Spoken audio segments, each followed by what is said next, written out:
So இப்போ நம்ம என்ன பார்க்க போகிறோம் அப்படின்னா வந்து இப்போ நீங்கள் வேற ஒரு கண்ட்ரிலேருந்து இம்போர்ட்ஸ் பண்ணுறீங்க, குட்ஸ் நீங்கள் இம்போர்ட்ஸ் பண்ணுறீங்க. அப்படி பண்ணுறப்போ வந்து டிப்பிக்கலாக வந்து நம்ம என்னென்ன மிஸ்டேக்ஸ் பண்ணுவோம், எங்கெங்கெல்லாம் பண்ணுவோம். ஸோ இதனோட பர்சனல் எக்ஸ்பீரியன்ஸில் வந்து கற்றுக்கிட்ட ஒரு விஷயங்கள். ஸோ இதை பற்றி குயிக்காக பேசலாம். ஸோ ஃபர்ஸ்ட்டு வந்து இப்போ நீங்கள் ஒரு கண்ட்ரிலேருந்து இம்போர்ட் பண்ணுறீங்க, டிப்பிக்கலாக வந்து சைனா, டாய்வான் அண்ட் கொரியா இந்த மாதிரி ஏதோ ஒரு கண்ட்ரிஸ்லேருந்து நீங்கள் எதாவது இம்போர்ட் பண்ணுறீங்கன்னு வச்சுக்கோங்களேன். அண்ட் எங்கெங்கெல்லாம் வந்து தப்பு நடக்கும் பிஸ்னஸ் பண்ணுறப்ப, வேற ஒரு கண்ட்ரீஸில் வந்து வேற ஒரு கல்ச்சர், வேற ஒரு லாங்குவேஜில் வந்து பிஸ்னஸ் பண்ணுறப்ப எங்கெங்கெல்லாம் தப்பு நடக்கும் அப்படின்னு நீங்கள் பார்த்தீங்க அப்படின்னா வந்து ஃபர்ஸ்ட் வந்து சில அசம்ஷன்ஸ், நம்ம வந்து விஷயம் தெரியாமல் சில விஷயம் அசியூம் பண்ணுவோம் தெரியுமா, அங்கே தான் வந்து ஒரு பெரிய பிரச்சனையே இருக்கு. ஸோ ஃபர்ஸ்ட் ஆஃப் ஆல் நம்ம என்ன அசியூம் பண்ணுவோம், கப்பல் மூலியமா டிரான்ஸ்போர்டேஷன் பண்ணா சீப்பு, ஃபிளைட் மூலியமா டிரான்ஸ்போர்டேஷன் பண்ணா வந்து காஸ்ட் அதிகம் அப்படின்ட்டு. பட் டிபிக்கலா நீங்க பாத்தீங்க அப்படின்னா வெயிட் பர் ரேஷியோ, அதாவது ஒரு கேஜி வந்து நீங்க கப்பல்ல போறதுக்கும் ஒரு கேஜி வந்து நீங்க ஃபிளைட்ல போறதுக்கும், ஃபிளைட் வந்து it is expensive, fuel cost, time எல்லாமே வந்து it is there, so it is expensive. But it is not 100% true. So அது ஏன் அப்படின்னா, இப்போ let's say think of this way. So நீங்க வந்து ஒரு குட்ஸ் நீங்க ஆர்டர் பண்றீங்க அண்ட் லெட்ஸ் சே கேண்டில்ஸ் நீங்க ஆர்டர் பண்றீங்க. ஸோ இந்த கேண்டில்ஸ் வந்து லெட்ஸ் சே நீங்க வந்து ஃபிளைட்ல ஆர்டர் பண்ண 10 daysல வரும். உங்களுக்கு வந்து X amount of cost, let's say around ஒரு 1 lakh rupees வந்து நீங்க வந்து செலவு பண்றீங்க அந்த குட்ஸ் நீங்க கொண்டு வரதுக்கு, ஷிப்பிங்க்கு. ஸோ இப்போ அந்த குட்ஸ் வந்து உங்களுக்கு வந்து 10 daysல வந்துடும். ஃபிளைட்ல வந்தா லெட்ஸ் சே 10 days கூட ஆகுது, 1 weekல வந்துரும்னு வச்சுக்கலாம். ஸோ இப்போ வந்து செகண்ட் ஆப்ஷன் வந்து சீல வருது. சீல வரப்போ வந்து அந்த குட்ஸ் வந்து லெட்ஸ் சே ஒரு 10 feet கண்டெய்னர் ஸ்பேஸ்க்கான குட்ஸ், ஸோ மேபி 5 feet கண்டெய்னருக்கான ஸ்பேஸ். ஸோ ரொம்ப பெரிய குட்ஸ் கிடையாது. ஸோ இந்த குட்ஸ் வந்து நீங்க என்ன பண்றீங்க, அடுத்த ஆப்ஷன் வந்து சீல வைக்கிறீங்க, சீ கேரியர் மூலமா எடுத்துட்டு வரீங்க. இப்போ சீ கேரியர் மூலமா வரப்போ வந்து உங்களுக்கு வந்து டைம் வந்து depends, 15 days, 20 days, 1 month, depends எவ்வளோ டியூரேஷன் வருதோ அந்த டியூரேஷன் இருக்கும். ஸோ இப்போ இதனால ஃபர்ஸ்ட் ஆப்ஷன் செகண்ட் ஆப்ஷனுக்கு உங்களுக்கு எது வந்து அஃபோர்டபுளா இருக்கும்னு நினைக்கிறீங்க? ஸோ எல்லாரும் நினைக்கிறது வந்து சி தான் வந்து காஸ்ட் எஃபெக்டிவா இருக்கும், அதான் கம்மியா இருக்கும்ல, கரெக்ட் அப்படின்னு நினைப்பீங்க.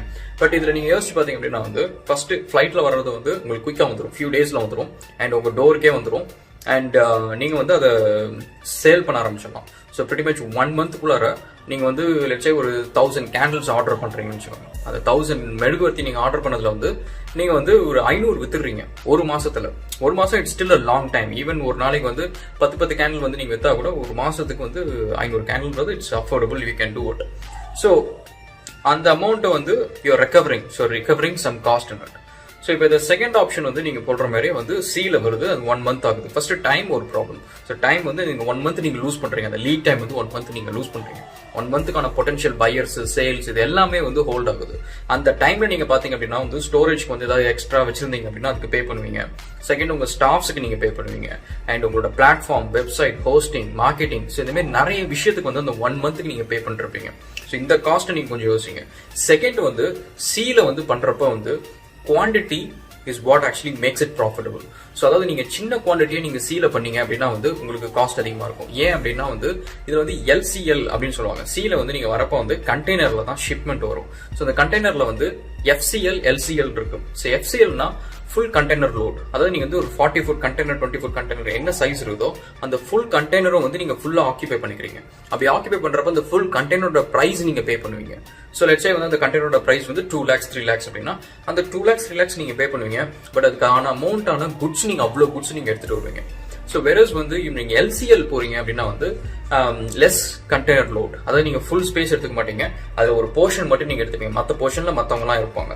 ஸோ இந்த மாரி போறப்ப வந்து ஜென்ரலா வந்து காஸ்ட் வந்து ஏர் ஃப்ரைட்டோட உங்களுக்கு வந்து சில சமயம் வந்து எக்ஸ்பென்சிவா இருக்கும். அண்ட் ஒரு ரீசன் என்ன அப்படின்னா வந்து உங்களுக்கு அந்த ஃபுல் கண்டெய்னர்ஸ் வந்து ஜென்ரலா வந்து வெயிட் பண்ணணும், நீங்க மற்றவங்களும் ஃபில் பண்ற வரைக்கும் நீங்க வெயிட் பண்ணணும் ஃபர்ஸ்ட் திங். அண்ட் செகண்ட் வந்து காஸ்ட் வந்து it is not be affordable. நீங்க ஃபுல் கண்டெய்னர் எடுத்தீங்கன்னா உங்களுக்கு வந்து அந்த ஹோல் ஸ்பேஸுக்கு உங்களுக்கு என்ன காஸ்ட் கிடைக்குதோ LCL நீங்க எடுக்கிறப்ப அந்த காஸ்ட் வந்து அதிகமா இருக்கும். சம்டைம்ஸ் வந்து ஈவன் ஏர் ஃப்ரைட்டோட காஸ்ட்லியா இருக்கும். And also time. ஸோ இதனால வந்து நீங்க சூஸ் பண்றது வந்து சின்ன ஷிப்மெண்ட் அப்படின்னா வந்து நீங்க இப்போ உங்களுக்கு டைம் சேவ் பண்ண முடியும், அந்த டைம்ல நீங்க சேல் பண்ண முடியும் அப்படின்னா அந்த சேல் மட்டும் காஸ்ட் மட்டும் நீங்க சேவ் பண்ணல, எக்ஸ்ட்ரா காஸ்ட் இந்த மார்க்கெட்டிங் இந்த மாதிரிலாம் சேவ் பண்றீங்க. ஸோ அதை யோசிங்க. ஓகே, ஸோ இப்போ நீங்க ஏர் டிரான்ஸ்போர்ட்டேஷனை பொறுத்த வரைக்கும் பார்த்தீங்கன்னா அதுல நீங்க பண்றீங்க, குட்ஸ் ட்ரான்ஸ்ஃபர் பண்றீங்க அப்படின்னா வந்து அதுல 2 ஆப்ஷன்ஸ் இருக்கு. ஸோ ஒன்னு வந்து ஏர் கேரியர், இன்னொன்னு வந்து ஏர் fried. So air ஃப்ரைட்ன்றது pretty much நீங்கள் பார்க்குற ஏர்லைன்ஸ், அதாவது ஏர் சைனா, ஏர் இந்தியா, அது மாதிரி எந்த ஏர்லைன்ஸ் நீங்கள் பார்த்தாலும் சரி, அவங்க வந்து பேசஞ்சர்ஸ் எப்படி எடுத்துகிட்டு போகிறதுக்கு உங்களுக்கு காஸ்ட் வாங்குறாங்களோ, டிக்கெட் காஸ்ட் வாங்குறாங்களோ, அதே மாதிரி நீங்கள் குட்ஸும் அதில் நீங்கள் போடலாம். அவங்களுக்கு வந்து சின்ன கார்கோவும் இருக்கும். ஸோ நீங்கள் அதில் வந்து ஒரு பாக்ஸையோ ஏதோ ஒரு குட்ஸோ நீங்கள் போட்டிங்க அப்படின்னா அதுக்கு என்ன காஸ்ட்னு சொல்லுவாங்க. அது என்னன்னா நீங்கள் அவங்க ஆஃபீஸில் போய் போடணும். திரும்ப பிக்கப் பண்ணுறது வந்து அதே மாதிரி ஏர்போர்ட்டில் போய் நீங்கள் பிக்கப் பண்ணிக்கலாம், நாங்கள் ஆஃபீஸில் போய் பிக்கப் பண்ணிக்கணும். ஸோ அவங்க வந்து கொரியர் சர்வீஸ் கிடையாது. So that is one thing. And second வந்து நீங்க பாக்குறது வந்து ஏர் கேரியர். ஏர் கேரியர் வந்து உங்களுக்கு வந்து DHL and FedEx, blue express, இந்த மாதிரி இருக்கிற ப்ளூ டாட், இந்த மாதிரி இருக்கிற கொரியர் கம்பெனிஸ் இவங்க என்ன பண்ணுவாங்க அப்படின்னா இவங்களுக்குன்னு ஓன் பிளைன்ஸ் இருக்கும். அந்த பிளைன்ஸ் வந்து வெறும் கார்கோ மட்டும் தான் எடுத்துட்டு போவாங்க. ஷிப்பு, பிளைன்ஸ் இதெல்லாமே இருக்கும். வெறும் கார்கோ மட்டும் தான் எடுத்துட்டு போவாங்க. இவங்களுக்கு வந்து ஃபுல் நெட்வொர்க் இருக்கும். அதாவது கம்ப்ளீட் கொரியர் நெட்வொர்க். ஒரு கொரியர் நெட்வொர்க்ன்றது சும்மா வந்து ஒரு ஏர்லைன்ஸ் மட்டும் வச்சுட்டு பண்றது வந்து இட் இஸ் டிஃபரெண்ட் திங். அது வந்து ஜஸ்ட் சும்மா டிரான்ஸ்போர்டேஷன் மட்டும் தான் பண்றாங்க குட்ஸுக்கு. இவங்க என்ன பண்ணுவாங்க அப்படின்னா கம்ப்ளீட்டா ஒரு ட்ராக்கிங் சிஸ்டம் இருக்கும். ஒருவேளை இந்த குட்ஸ் தொலைஞ்சிருச்சுன்னா ட்ராக் பண்ணிக்கலாம். அண்ட் எந்த போர்ட் டு போர்ட் இல்ல டோர் டு டோர் அப்படின்னு சொல்லிட்டு அவங்க வந்து சொன்னீங்க அப்படின்னா இப்போ உங்க டோர்ல பிக்கப் பண்ணிட்டு நீங்க எங்க கொடுக்கணுமோ அந்த டோர்ல டெலிவர் பண்ணிடுவாங்க. ஸோ நீங்க in between logistics, supply chain இது எதுவுமே நீங்க ஒரி பண்ணிக்க தேவையில்ல. வேறஸ் வந்து நீங்க வந்து ஏர் ஃப்ரைட் நீங்க போறீங்க அப்படின்னா கஸ்டம்ஸ் நீங்க கிளியர் பண்ணணும். அண்ட் லோக்கல் ரெகுலேஷன்ஸ், லீகல்ஸ் எல்லாத்துக்குமே வந்து you are responsible. Even with air carrier நீங்க போனாலும் சில விஷயம் வந்து you are still responsible. But most cases வந்து லெட்ஸ் சே நீங்க just bunch of t-shirts order பண்றீங்க, இல்ல வந்து ரெகுலர் ஃபர்னிச்சர் மாதிரி ஏதாவது ஒரு விஷயம் வந்து which is like common with every one டஸ் அப்படின்னா ரொம்ப ஒரி பண்ண தேவையில்ல. ஸோ ஜென்ரலா வந்து you will get deliver. Whereas the other one நீங்க பாத்தீங்க அப்படின்னா வந்து ஏர் ஃப்ரைட் வந்து ஸோ நீங்க போய் அந்த ஏர்போர்ட்டுக்கு வரைக்கும் வந்து அந்த போர்ட் எங்க கிளியரன்ஸ் இருக்குதோ அது வரைக்கும் நீங்க போய் டெலிவர் பண்ணணும். ட்ரக்ல எடுத்து போய் டெலிவர் பண்ணணும். அவங்க அதுக்கப்புறம் கிளியர் பண்ணதுக்கப்புறம் எடுத்து அவங்க பிளைன்ல லோட் பண்ணுவாங்க. அண்ட் அதுக்கப்புறம் அங்கிருந்து அண்ட் டெஸ்டினேஷன் போர்ட் வந்ததுக்கப்புறம் அங்கே கிளியரன்ஸ் பண்ணதுக்கப்புறம் நீங்கள் ட்ரக்ல திரும்ப எடுத்துட்டு உங்களோட டெஸ்டினேஷனுக்கு வரணும். ஸோ இந்த டிரான்ஸ்போர்ட்டேஷன், இந்த கிளியரன்ஸ் இதெல்லாம் வந்து நீங்கள் தான் அரேஞ்ச் பண்ணணும். ஓகே, ஸோ இது வந்து ஒரு விஷயம் கைஸ். ஸோ நீங்கள் சூஸ் பண்ணுறதுக்கு முன்னாடி எந்த ஆப்ஷன் போகிறது அப்படி சொல்லி பார்த்துக்கோங்க. நெக்ஸ்ட் வந்து பார்த்தீங்க அப்படின்னா நீங்கள் வந்து எப்பவுமே வேற ஒரு கண்ட்ரி கிட்ட இருக்கிற மேனுஃபேக்சரர், சப்ளையர்ஸ்ட்ட பேசுகிறப்ப நீங்கள் யூனிட்ஸ் வந்து கிளியர் பண்ணிக்கோங்க. ஸோ சில கண்ட்ரீஸில் வந்து இம்பீரியல் சிஸ்டம் இருக்கும், சில கண்ட்ரீஸில் வந்து மெட்ரிக் சிஸ்டம் இருக்கும். ஸோ இம்பீரியல் அப்படின்னா வந்து இந்த feet, inches, miles and pounds இந்த மாதிரி இருக்கிறது வந்து இம்பீரியல் சிஸ்டம். ஸோ இதே வந்து மெட்ரிக் சிஸ்டம் என்னன்னா இப்போ இந்தியாவில், யூகேல, ஆஸ்திரேலியாவில் இந்த மாதிரி கண்ட்ரீஸ்ல யூஸ் பண்றது வந்து மெட்ரிக் சிஸ்டம். ஸோ இது வந்து metres, kilometres, kilograms and litres இதெல்லாம் வந்து மெட்ரிக் சிஸ்டம். ஸோ நீங்க எந்த கண்ட்ரியில் டீல் பண்றீங்களோ அந்த கண்ட்ரில என்ன சிஸ்டம் யூஸ் பண்றாங்க அப்படின்றது தெரிஞ்சுக்கோங்க. யூஎஸ்னா இம்பீரியல் சிஸ்டம். இதே சைனால நீங்க ஏதாவது ஆர்டர் பண்றீங்க அப்படின்னா வந்து அது மெட்ரிக் சிஸ்டம்ஸ்.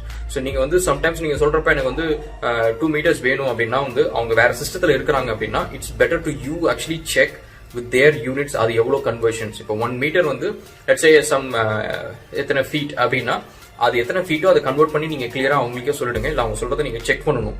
இல்லைன்னா அங்கே எரர் இருக்கும். அந்த எரர் வந்து it will affect you. So that is one thing. And next நீங்க பார்த்தீங்கன்னா கம்யூனிகேஷன் கைஸ். ஸோ முக்கால்வாசி நீங்க வந்து சைனீஸ் சப்ளையர்ஸ் பார்த்தீங்கன்னா நான் டீல் பண்ண வரைக்கும் I have dealt with electronic manufacturers and candle manufacturers and materials, dress materials, clothing and furniture, இந்த மாதிரி நிறைய விஷயத்துல வந்து I have handle lot of these Chinese manufacturers. அவங்க இருக்கிற டிபிக்கல் ப்ராப்ளம் என்ன அப்படின்னா வந்து கம்யூனிகேஷன் வந்து they speak. But the problem is அவங்களுக்கு வந்து நேட்டிவா வந்து இப்போ நம்ம இந்தியாவில் இருக்கிற மாதிரி வந்து நம்மளுக்கு இங்கிலீஷ் மீடியம் சொல்லிட்டு நம்ம இங்கிலீஷ் பிரைமரியா எல்லா சப்ஜெக்ட்ஸும் சொல்லி தந்துட்டு நம்மளோட நேட்டிவ் லாங்குவேஜ் வந்து ஒரு லாங்குவேஜா இருக்கும். அண்ட் மோரோவர் நம்ம நேட்டிவ் லாங்குவேஜ் எல்லாருக்கும் பேச தெரியும், எழுத தெரியும். பட் அவங்களுக்கு வந்து அவங்க படிக்கிற எல்லா சப்ஜெக்ட்ஸுமே அவங்க நேட்டிவ் லாங்குவேஜ்ல தான் படிக்கிறாங்க.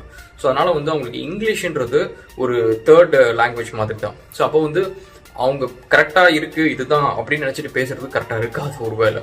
ஸோ நீங்க வந்து புரிஞ்சுக்கிறது வேணா இங்கிலீஷ்ல அவங்க சொல்றதுனால உங்களுக்கு வேணா அது புரிஞ்சிருக்கும். லெட்ஸே வந்து இந்த மெட்டீரியல் வந்து மேட் ஃபினிஷ் இருக்கும் அப்படின்னு அவங்க சொல்றாங்கன்னு வச்சுக்கோங்க. அவங்களுக்கு ஆக்சுவலி மேட்னா என்னன்னு தெரிஞ்சிருக்காது. மேபி இல்ல மேட் ஃபினிஷ்க்கு மேல ஏதோ ஒரு லேயர் இருக்குன்னு வச்சுக்கோங்க. அது எப்படி சொல்றதுன்னு அவங்களுக்கு தெரிஞ்சிருக்காது. ஸோ அதனால வந்து நீங்க போட்டோஸ் அண்ட் வீடியோஸ் இதுல வந்து எல்லா கன்ஃபர்மேஷனும் பண்ணிக்கோங்க. நீங்க ஜஸ்ட் வந்து அவங்க இப்படி சொல்லிட்டாங்க கரெக்டா இருக்கும் அப்படின்னு சொல்லிட்டு அசியூம் பண்ணாதீங்க. கம்யூனிகேஷன் இஷ்யூஸ் வந்து ரொம்ப ரொம்ப காமன். இதுக்கு என்ன பண்ணலாம் அப்படின்னா வந்து அங்கே வந்து ஏஜென்ட்ஸ் இருப்பாங்க. ஷாங்காய் அந்த மாதிரி எல்லா ட்ரேட் சிட்டிஸ்லயுமே வந்து ஏஜென்ட்ஸ் இருப்பாங்க. ஸோ நீங்க ஏஜென்ட்ஸை கம்யூனிகேட் பண்ணி அவங்க மூலியமா பண்ணி ஏஜென்ட்ஸ்னால இங்கிலீஷ் பேசுவாங்க. அதுல வந்து நீங்க பாத்தீங்கன்னா நிறைய இந்தியன்ஸ், வெள்ளக்காரங்க எல்லாரும் இருப்பாங்க. ஸோ உங்களுக்கு எது ப்ரிஃபரபிளோ நீங்க அவங்கள வச்சுக்கிட்டு நீங்க பிசினஸ் பண்ணீங்க அப்படின்னா வந்து இதெல்லாம் கொஞ்சம் நீங்க அவாய்ட் பண்ணிடலாம். ஸோ நெக்ஸ்ட் நீங்க பாத்தீங்கன்னா வந்து ட்ரேடிங் சைட்ஸ். இந்தியாவுக்கும் வந்து பாத்தீங்கன்னா வந்து இந்தியா மார்ட் அப்படின்னு சொல்லிட்டு ஒரு சைட் இருக்கு. நீங்க அங்க போயிட்டு ட்ரேடர்ஸ், மேனுஃபேக்சரர்ஸ் எல்லாத்தையும் நீங்க பார்க்கலாம். இதே மாதிரி வந்து சைனீஸ்க்கு வந்து அலிபாபா இருக்கு. ஸோ இதே மாதிரி ஒவ்வொரு கண்ட்ரீஸ்க்கும் நீங்க பாத்தீங்க அப்படின்னா ஒரு ட்ரேடிங் சைட் இருக்கு. நீங்க அங்க போனீங்க அப்படின்னா வந்து அந்த சைட்லேயே வந்து உங்களுக்கு ஜென்ரலா வந்து பயோ ப்ரொடெக்ஷன் கொடுப்பாங்க, இன்சூரன்ஸ் கொடுப்பாங்க, அண்ட் அதுவும் இல்லாம செல்லரோட ரிவ்யூஸ் எல்லாம் நீங்க பார்க்கலாம், அண்ட் செல்லரோட ரேட்டிங்ஸ் இது எல்லாமே நீங்க பார்க்கலாம். ஸோ அதனால வந்து அந்த மாதிரி சைட்ஸ்ல நீங்க போயிட்டு வாங்குறது ஓரளவுக்கு சேஃப். அதே மாதிரி நீங்க எது வாங்கினாலும் சரிங்க, முதல்ல வந்து ஒரு சாம்பிள் குவான்டிட்டி ஆர்டர் பண்ணுங்க. இது வந்து ஒரு பெரிய பிக் மிஸ்டேக் இது. ஸோ சாம்பிள் குவான்டிட்டி வந்து ஆர்டர் பண்ணாம பண்றது பெரிய தப்பு. முக்காவாசி செல்லர்ஸ் வந்து என்ன பண்ணுவாங்க அப்படின்னா, உங்களை சாம்பிள் குவான்டிட்டிஸ் ஆர்டர் பண்றதுக்கு பதிலா நீங்க டைரக்டா போய் ஃபுல்லாவே ஆர்டர் பண்ணுங்களேன் அப்படின்னு சொல்லிட்டு என்கரேஜ் பண்ணுவாங்க. ஸோ இது ஆக்சுவலி பாத்தீங்கன்னா it's a trading trick. So என்னன்னா சாம்பிள் குவான்டிட்டிஸ் வந்து லெட்ஸ் நீங்க 4 கேண்டில் நீங்க வாங்குறீங்கன்னு வச்சுக்கோங்கன்னா உங்களுக்கு வந்து $100 ஆகுது அப்படின்னு அவங்க சொல்லுவாங்க. ஸோ இதே வந்து நீங்க 200 கேண்டில் வாங்கினீங்கன்னா உங்களுக்கு வந்து நான் $500 இல்ல வந்து லெட்ஸ் சே $600 $700 நான் உங்களுக்கு கொடுக்குறேன் அப்படின்னு நீங்க என்ன யோசிப்பீங்க, எதுக்கு நான் $100 செலவு பண்ணி 4 கேண்டில் வாங்கணும், மேல $500 போட்டோன்னா எனக்கு வந்து 200 கேண்டில் வருது, நான் டைரக்டா சேல் பண்ணலாமே அப்படின்னு நீங்க நினைப்பீங்க. பட் இதுல ஆல்ரெடி ஏதோ கம்யூனிகேஷன் இஷ்யூஸ் இருக்கும், அண்ட் நீங்க ஆர்டர் பண்ண கேண்டில்ஸ் வந்து நீங்க எதிர்பார்த்த கேண்டில்ஸ் இருக்காது. ஸோ அதை நீங்க சேல் பண்றது வந்து இன்னும் டிஃபிகல்ட்டா இருக்கும் ஸோ மார்க்கெட்ல. So always order samples guys. Samples வாங்குங்க, வாங்கி டெஸ்ட் பண்ணுங்க, இம்பல்சிவா பை பண்ணாதீங்க. ப்ராடக்ட்ஸ் வந்து நீங்க சும்மா வந்து வாங்கி குப்பை மேல் வச்சு நீங்க சேல் பண்றது ரொம்ப கஷ்டம். ஸோ அதனால ஒரு சாம்பிள் ஆர்டர் பண்றீங்கன்னா நீங்க முதல்ல யூஸ் பண்ணுங்க, கொஞ்சம் பேர்ட்ட கொடுத்து உங்க ஃப்ரெண்ட்ஸ் கிட்ட கொடுத்து யூஸ் பண்ண சொல்லுங்க. அதுல ப்ராடக்ட் ரிவ்யூஸ் நீங்க வாங்குங்க, இந்த ப்ராடக்ட் கரெக்டா, இந்த ப்ராடக்ட் பிடிச்சிருக்கா அப்படின்னா ஃபர்தரா போய் நீங்க வந்து லார்ஜர் குவான்டிட்டிஸ் ஆர்டர் பண்ணுங்க. அதுவும் கூட வந்து நீங்க எப்பவுமே வந்து ஃபர்ஸ்ட் ஷிப்மெண்ட் வந்து கம்மி மினிமம் ஆர்டர் குவான்டிட்டின்னு ஒன்று இருக்கு. அதாவது நீங்க ஒரு கேண்டில் ஆர்டர் பண்றீங்க இல்ல ஒரு லைட் பல்ப் ஆர்டர் பண்றீங்க அப்படின்னா இதுக்கு வந்து நீங்க வந்து 200 வந்து மினிமம் ஆர்டர் குவான்டிட்டி, இதுக்கு வந்து 500 மினிமம் ஆர்டர் குவான்டிட்டி அப்படின்னு சொல்லுவாங்க. ஸோ நீங்க அந்த குவான்டிட்டி சூஸ் பண்ணுங்க. அண்ட் இன்னொரு ஆப்ஷன் வந்து பிராண்டிங்ஸ். ஸோ நிறைய பேர் வந்து என்ன பண்ணுவாங்கன்னா எக்ஸ்ட்ரா காசு கொடுத்தா உங்களோட பிராண்ட் நேம் லோகோஸ் எல்லாத்தையும் போட்டு அவங்க கொடுப்பாங்க. ஸோ இது வந்து நீங்க இனிஷியல் ஸ்டேஜஸ் உங்க பிசினஸ் இருக்கிறப்ப வந்து ரொம்ப ஒரி பண்ண தேவையில்ல. ஏன்னா இதுக்கு வந்து மினிமம் குவான்டிட்டி அதிகமா இருக்கணும், அப்பதான் அவங்களால வந்து பிரிண்ட் பண்றதுக்கு அவங்களுக்கு அஃபோர்டபுளா இருக்கும் அப்படின்னு சொல்லிட்டு உங்களுக்கு வந்து நீங்க அதிக குவான்டிட்டி ஆர்டர் பண்ற மாதிரி இருக்கும். ஸோ அந்த ரிஸ்க் எடுக்காதீங்க. ஸோ ஒரு சின்ன சொல்யூஷன் என்ன அதுக்கு பண்ணலாம் அப்படின்னா, அவங்க ப்ராடக்ட் என்னவா இருந்தாலும் சரி நீங்க பேக்கேஜிங் மெட்டீரியல் மட்டும் தனியாக நீங்க ஆர்டர் பண்ணிக்கோங்க அந்த ப்ராடக்ட்டுக்கு, அது உங்களோட பிராண்டிங்ல இருக்கட்டும். ஸோ அப்படி இருந்துச்சு அப்படின்னா வந்து நீங்க வந்து ப்ராடக்ட்ஸ் வந்து நீங்க உங்க பேக்கேஜிங் மெட்டீரியல் நீங்க ஆர்டர் பண்ணி இனிஷியலா நீங்க சேல் பண்ணி நடக்குதா இல்லையா எல்லாத்தையும் தெரிஞ்சுக்கலாம். அதுக்கப்புறம் உங்களுக்கு சேல்ஸ் நல்லா போகுது அப்படின்ற சிச்சுவேஷன்ல நீங்க அவங்க வந்து ப்ராடக்ட் வந்து ஆர்டர் பண்றவங்க பிராண்டிங் போட்டு ஆர்டர் பண்ணலாம். அப்ப எக்ஸ்ட்ரா குவான்டிட்டிஸ் வந்து ஆர்டர் பண்ணிக்கலாம். அது வரைக்கும் மினிமம் ஆர்டர் குவான்டிட்டியில ஸ்டிக் பண்ணிக்கோங்க. ஸோ நெக்ஸ்ட் நீங்க பாத்தீங்கன்னா டாக்ஸஸ். ஸோ நிறைய கண்ட்ரீஸ்ல வந்து பாத்தீங்கன்னா டாக்ஸஸ் இருக்கு, ஜிஎஸ்டி இந்த மாதிரி எல்லா டாக்ஸஸ் இருக்கு. ஸோ இது எல்லாமே நீங்க ரியலிஸ்டிக்கா ஒரு கால்குலேஷன் பண்ணி தெரிஞ்சுக்கணுங்க. ஸோ நீங்க அதுக்கு தான் வந்து எப்பவுமே மினிமம் ஆர்டர் குவான்டிட்டி நீங்க போனீங்க அப்படின்னா வந்து உங்களுக்கு ஓவரால் தெரிஞ்சிடும். ஓகே, இப்போ நான் ஒரு 1000 லைட் பல்ப்ஸ் கொண்டு வந்தேன்னா எனக்கு வந்து போர்ட்ல இவ்வளவு டாக்ஸ் போடுறாங்க, இவ்வளவு டியூரேஷன் இருக்கு, கஸ்டம்ஸ்ல இவ்வளவு நேரம் ஆகுது, இவ்வளவு காஸ்ட் ஆகுது, எனக்கு டிரான்ஸ்போர்டேஷன் இவ்வளவு ஆகுது, ஸ்டோரேஜ் இவ்வளவு ஆகுது. ஸோ இந்த மாதிரி எல்லா விஷயத்தையும் நீங்க தெரிஞ்சுப்பீங்க. ஸோ அதே மாதிரி ஃப்ரெஜைல் குட்ஸ், பெரிஷபிள்ஸ், ஒவ்வொரு குட்ஸுக்கும் நீங்க பாத்தீங்கன்னா வெவ்வேறு டைப்ஸ் ஆஃப் பெர்மிட்ஸ் இருக்கு, வெவ்வேறு டைப்ஸ் ஆஃப் ஸ்டோரேஜஸ் இருக்கு, வேற டைப்ஸ் ஆஃப் ஷிப்பிங் அந்த மாதிரிலாம் இருக்கு. எஸ்பெஷலி ஃப்ரெஜைல் குட்ஸ்லாம் நீங்க பாத்தீங்க அப்படின்னா வந்து ஸ்டோரேஜ் வந்து it is best to get full container. நீங்க ஹாஃப் கண்டெய்னர் லோட் நீங்க கொண்டு வந்தீங்க அப்படின்னா வந்து மற்ற பெல்லட்ஸ், அதாவது பெல்லட்ஸ்னு வாங்க, நீங்க உங்களுக்கு நான் போட்டோ போடுறேன். ஸோ அந்த பெல்லட்ஸ்ல வந்து உங்களுக்கு லோட் பண்ணுவாங்க, 1 by 1 ஒரு கண்டெய்னர் லோட் பண்ணுவாங்க. ஸோ உங்களோட வந்து ஃப்ரெஜைல் குட்ஸ் இருந்துச்சுன்னா உங்க கண்டெய்னர் கூட வந்து வைக்கிறது வந்து ஃப்ரெஜைல் குட்ஸ் கண்டெய்னர் தான் இருக்கும். அது மாதிரி நீங்க வந்து பேர் பண்ணீங்க அப்படின்னா டைம் இன்க்ரீஸ் ஆகும் உங்களோட ஷிப்மெண்ட் ஆரம்பிக்கிறதுக்கு. ஸோ இந்த மாதிரி விஷயம்லாம் இருக்கு. ஸோ இதெல்லாம் பாத்துக்கோங்க. அண்ட் நெக்ஸ்ட் வந்து ஃபைனல் வந்து செல்லிங்.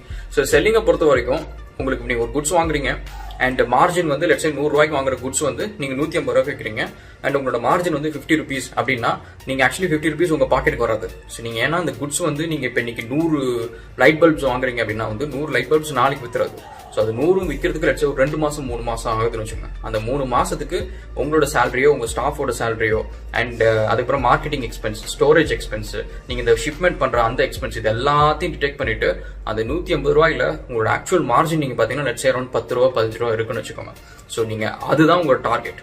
ஸோ அந்த டார்கெட்டை நீங்க அந்த டைம்குள்ள விற்கல அப்படின்னா அந்த மார்ஜின் கம்மியாகுதுன்னு அர்த்தம். ஸோ நீங்க வந்து ஓகே நான் காசு போட்டாச்சு, இப்போ எப்போ நான் வித்தாலும் எனக்கு $15 ப்ராஃபிட் கிடைக்குமே அப்படின்னு நீங்க வந்து கால்குலேட் பண்ணக்கூடாது. நீங்க அந்த டைம்குள்ள வித்தாதான் அந்த ப்ராஃபிட். இல்லைன்னா ஒரு 3 monthsல வித்தா எனக்கு என்ன மார்ஜின், 5 monthsல வித்தா எனக்கு என்ன மார்ஜின் அப்படின்னு சொல்லிட்டு ஒரு எக்ஸல்ல ஒரு சின்ன கால்குலேட்டர் போட்டுக்கோங்க.